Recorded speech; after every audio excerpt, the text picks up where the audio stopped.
Bismillahirrahmanirrahim. Assalamualaikum warahmatullahi wabarakatuh.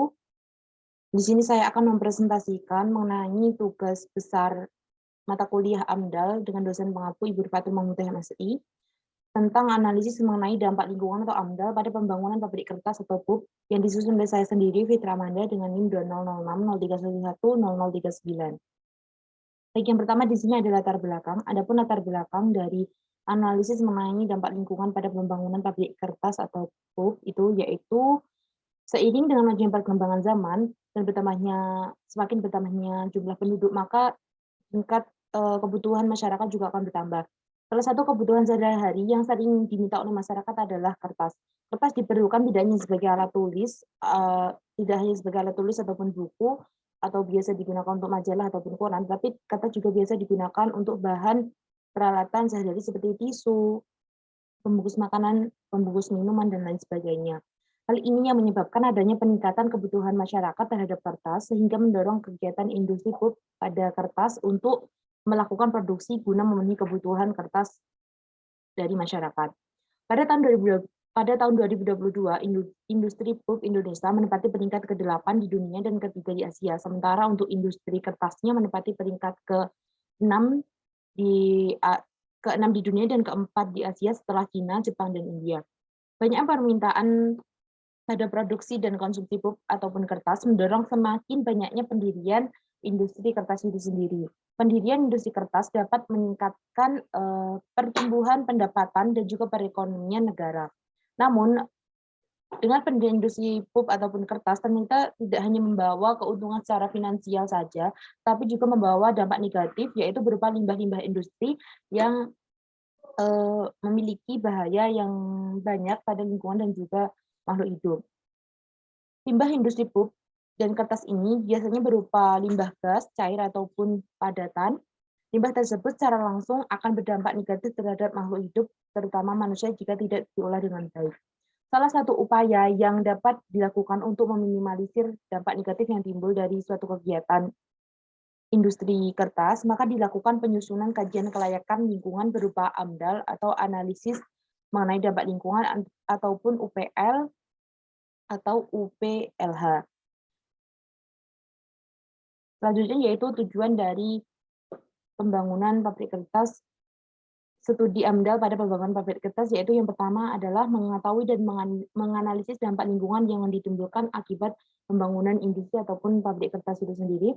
Kemudian mengevaluasi sejauh mana rencana pengelolaan lingkungan yang diimplementasikan dari proses pembangunan pabrik kertas. Kemudian menentukan sejauh mana proses dan kelanjutan rencana dari pembangunan industri atau pabrik kertas. Yang keempat yaitu mengidentifikasi kelayakan lingkungan untuk pembangunan industri atau pabrik kertas itu sendiri. Yang kelima yaitu untuk mengidentifikasi keterlibatan masyarakat dan mengetahui pengaruhnya terhadap masyarakat dari pembangunan pabrik kertas terhadap pelaksanaan pengelolaan dan pemantauan lingkungan. Yang keenam yaitu untuk memudahkan pemilik atau pendiri industri dalam menentukan keputusan pembangunan pabrik kertas. Selanjutnya yaitu besaran proyek. Berdasarkan pada keputusan Menteri Negara Lingkungan Hidup nomor 17 tahun 2001, besaran proyek pada pembangunan industri kertas ini yaitu wajib melakukan AMDAL pada semua skala atau besaran. Alasan ilmiah khusus mengapa diwajibkan melakukan AMDAL pada proyek ini adalah sebagai berikut. Yang pertama yaitu kegiatan industri kertas ini menghasilkan limbah kimia berbahaya seperti limbah cair, BOD, COD atau TSS, kemudian juga limbah gas seperti gas sulfur, H2S, SO2, NOx, dan juga Cl2, dan juga limbah padat seperti ampas kayu, pup atau bubur kertas, dan juga lumpur kering. Kemudian yang kedua, lahan yang digunakan ini cukup luas, yaitu sekitar 65 hektar, sehingga berdasarkan ketentuan wajib AMDAL, minimal lahan adalah 0,2 hektar per 1.000 ton produk. Dan yang ketiga yaitu tenaga kerja yang dibutuhkan sangat besar pada industri kertas ini. Kemudian yang keempat adalah kebutuhan energi yang dibutuhkan juga sangat besar, yaitu 0,2 per 100 ton produk. Selanjutnya yaitu lokasi proyek. Lokasi proyek pada pembangunan kertas ini terletak di Dusun Benogoro, Desa Wonorejo, Kecamatan Panggul, Kabupaten Trenggalek. Seperti yang terlihat pada gambar peta yang ada di slide. Kemudian untuk bentang alam pada lokasi proyek dan perbatasan lokasi proyek yaitu Lokasi proyek ini berada di dataran rendah yang dekat dengan hilir sungai yang langsung menuju ke laut seperti tadi yang dilihat pada peta.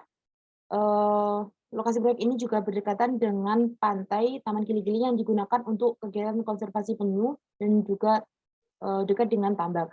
Garis pantai ini merupakan perairan laut bebas Samudra Hindia yang berada di sebelah selatan Kecamatan Panggul. Sebelah barat dari lokasi proyek ini merupakan hutan atau tempat bahan baku dan pegunungan yang berbatasan langsung dengan Kabupaten Pacitan. Sedangkan sebelah utara dan timur dari lokasi proyek ini merupakan kawasan pemukiman penduduk sekitaran Desa Monocaya, Kecamatan Panggul. Lokasi proyek ini juga membutuhkan pasokan listrik yang cukup besar, maka letak lokasi ini juga sangat strategis karena dekat dengan pusat PLTU yang berada di Kabupaten Pacitan. Selanjutnya, tata guna lahan lokasi proyek. Lahan yang digunakan dalam proyek pembangunan pabrik kertas atau PUP ini mulanya merupakan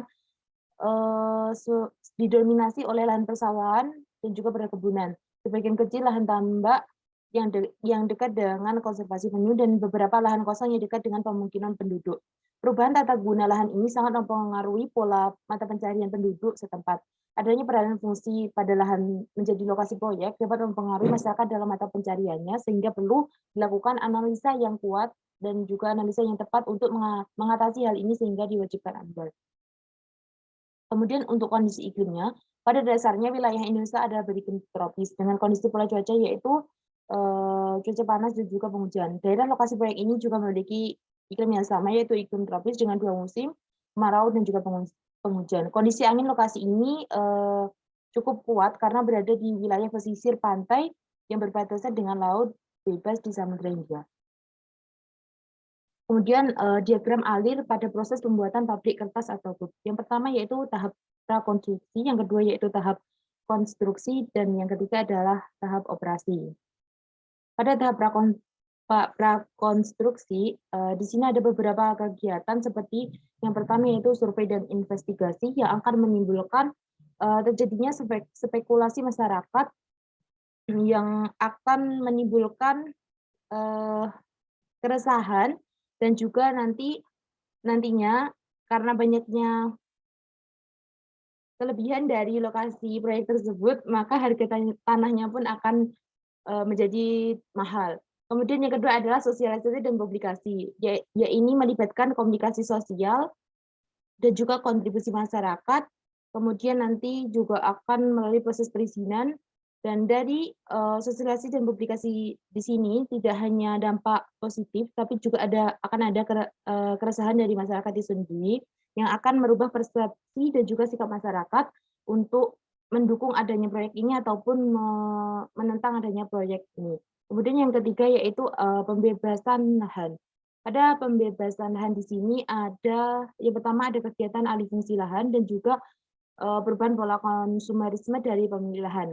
Yang pertama, pada alih fungsi lahan di sini ada pengurangan lahan atau landless.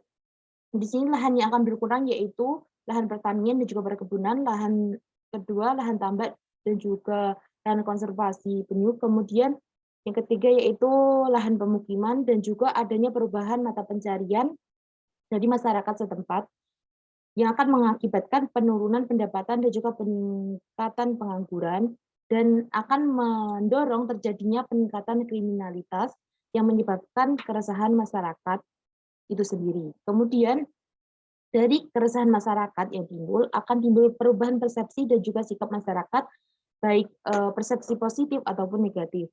Kemudian yang kedua yaitu perubahan pola konsumerisme. Di sini perubahan pola konsumerisme di sini yaitu pada orang yang punya lahan kemudian dijual akan mendapatkan uang yang banyak dari hasil penjualan. Kemudian itu dimungkinkan akan mempengaruhi pola kehidupan mereka untuk berbuat atau berlaku untuk menerapkan pola kehidupan hedonisme.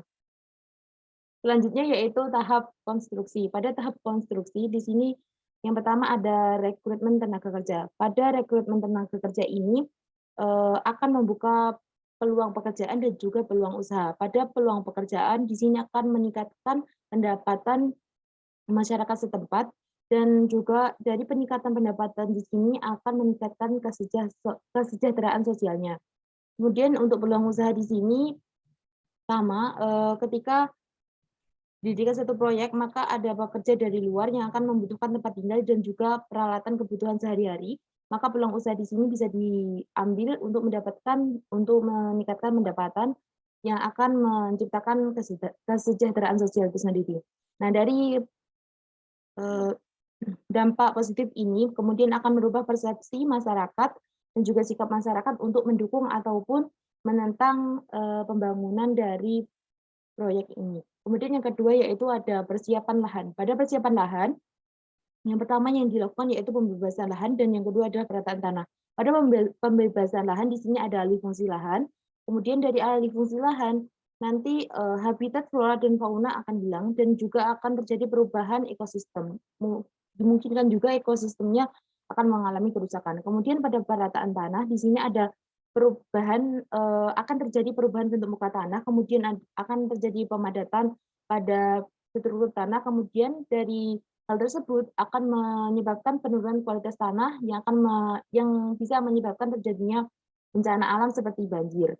Nah, dari bencana alam ini bisa menyebabkan keresahan masyarakat yang akan mengubah persepsi masyarakat untuk mendukung ataupun menentang adanya pembangunan industri kertas ini. Kemudian yang ketiga yaitu pembangunan fisik. Pada pembangunan fisik di sini ada yang pertama adalah pengolahan dan pencampuran bahan material. Yang kedua adalah pengoperasian alat berat dan juga konstruksi.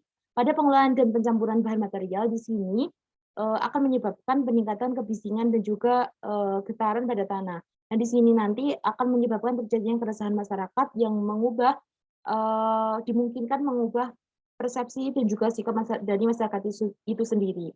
Kemudian dari pengolahan dan pencampuran bahan material juga akan menyebabkan terjadinya polusi udara yang menjadikan penurunan kualitas pada udara dan menyebabkan terganggunya kesehatan masyarakat.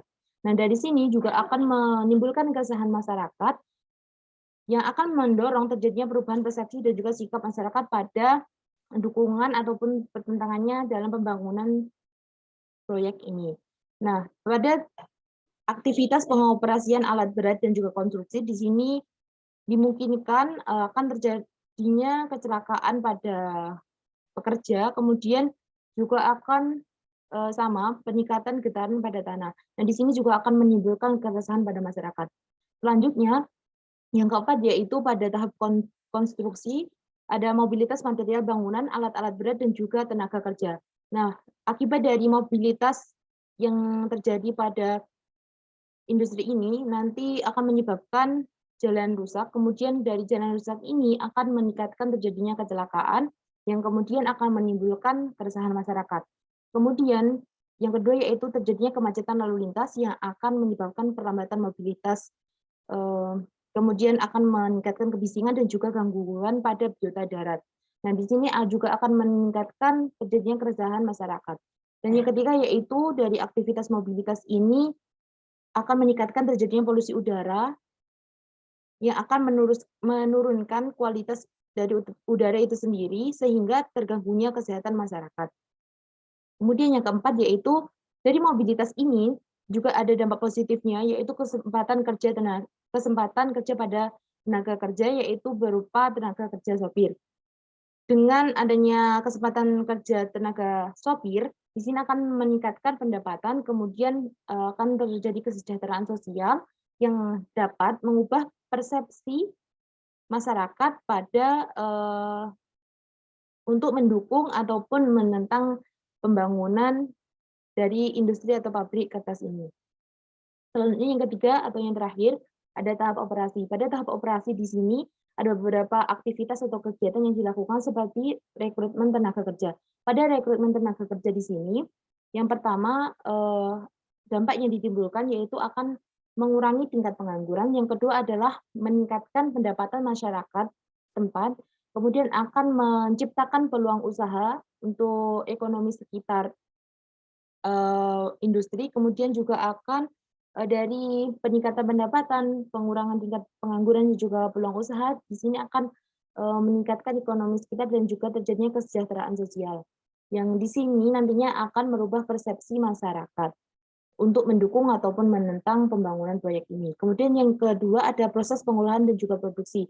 Pada proses ini nantinya akan tercipta barang hasil produksi berupa kertas atau pulp, kemudian yang akan menyebabkan peningkatan pendapatan pada pabrik. Kemudian ada limbah gas. Limbah gas di sini berupa gas sulfur ataupun gas H2S yang akan mencemari udara. Maka perlu dilakukannya recovery udara berupa ventilasi ataupun pemfilteran limbah gas di udara, dan juga bisa dilakukan program penghijauan sehingga udara dapat kembali seperti semula atau tidak tercemar.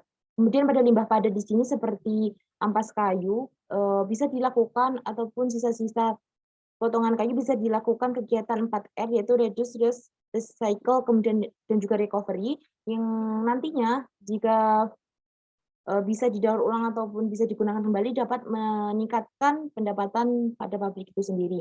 Kemudian untuk limbah cair, yaitu dari limbah cair sendiri banyak bahan kimia berbahaya sehingga diperlukan adanya IPAL. Kemudian dari kegiatan IPAL ini nanti limbah air akan terorganisasi, kemudian setelah itu limbah air jika dibuang ke lingkungan sudah dalam keadaan aman dan lingkungan dapat terjaga dan ekosistem lingkungan pun tidak terganggu. Nah, dari sini nantinya juga kesehatan masyarakat juga akan tetap terjaga. Yang dampak positif ini juga akan menimbulkan dampak positif dari pengolahan limbah di sini akan menimbulkan perubahan persepsi masyarakat untuk mendukung ataupun menentang pembangunan proyek ini. Selanjutnya pada tahap operasi yang ketiga yaitu kegiatan produksi. Kegiatan produksi di sini ada aktivitas-aktivitas seperti penggunaan alat operasional yang akan meningkatkan polusi udara, kemudian menurunkan kualitas udara, dan juga akan meningkatkan gangguan pada kesehatan masyarakat yang akan menimbulkan keresahan masyarakat yang akan mendorong terjadinya perubahan persepsi masyarakat. Kemudian selanjutnya akan dihasilkan barang produksi berupa kertas atau pulp. Nah, pendapatan dari hasil produksi ini akan meningkatkan pendapatan pabrik dan juga pemasukan negara. Kemudian terpenuhi dari hasil produksi juga akan terpenuhinya kebutuhan kertas oleh masyarakat dan juga kebutuhan kertas di dalam dan juga di luar negeri dapat terpenuhi. Kemudian pada aktivitas kegiatan produksi juga ada aktivitas transportasi atau mobilitas bahan baku dan juga produk yang telah jadi. Kemudian dari mobilitas ini akan menyebabkan kepadatan lalu lintas seperti menimbulkan dampak seperti kebisingan dan juga polusi udara yang akan menimbulkan keresahan masyarakat. Dan juga akan terjadinya kerusakan jalan dan akan bisa menimbulkan kecelakaan yang dapat meresahkan masyarakat itu sendiri.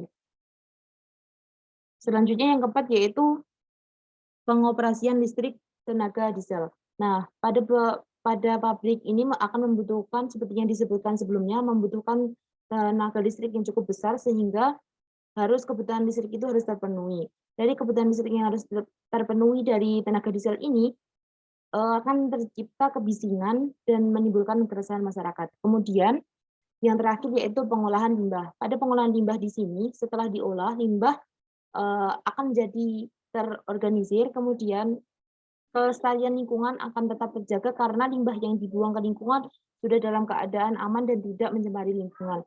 Sehingga keamanan dan juga kesehatan masyarakat pun akan terjaga. Nah, dari dampak positif ini juga akan bisa merubah persepsi masyarakat untuk melakukan pembangunan atau pendirian proyek industri kertas ini. Nah, yang terakhir, kesimpulan. Jadi kesimpulan dari kegiatan analisis dampak mengenai dampak lingkungan atau AMDAL pada pembangunan pabrik kertas ini yaitu kegiatan ini dilakukan karena kebutuhan kertas yang cukup tinggi di Indonesia dan di dunia sehingga perlu memperluas dan menambah tempat produksi kertas. Pembangunan industri ini perlu dilakukan wajib AMDAL karena termasuk dalam proyek wajib AMDAL dalam semua skala atau besaran sesuai dengan keputusan Menteri Negara Lingkungan Hidup nomor 17 tahun 2001. Lokasi proyek ini berada di Dusun Bendogolo, Desa Wonosaya, Kecamatan Panggul, Kabupaten Trenggalek. Nah, tujuan dilakukannya kegiatan AMDAL ini dalam pendirian pabrik ini salah satunya untuk mengetahui dan juga menganalisis dampak lingkungan yang ditimbulkan akibat pembangunan industri atau pabrik kertas atau pulp sebelum dilakukan pembangunan. Kemudian hasil analisis yang dilakukan dapat diketahui bahwa pembangunan pabrik ini dapat dilakukan dalam 3 tahapan besar, yaitu prakonstruksi, konstruksi, dan juga operasi, yang mana di dalamnya terdapat aktivitas-aktivitas yang sangat penting dalam membantu sistematika pembangunan proyek ini. Pada tahap-tahap pembangunan ini akan mengakibatkan banyak dampak bagi pelaku usaha, masyarakat, dan juga pemerintah, sehingga kontribusi dan juga kerjasama ketiga pihak sangat diperlukan. Terima kasih dari saya, sedikit kata-kata bijak di sini. When we heal the earth, we heal ourselves. David Earth. Terima kasih. Wassalamualaikum warahmatullahi wabarakatuh.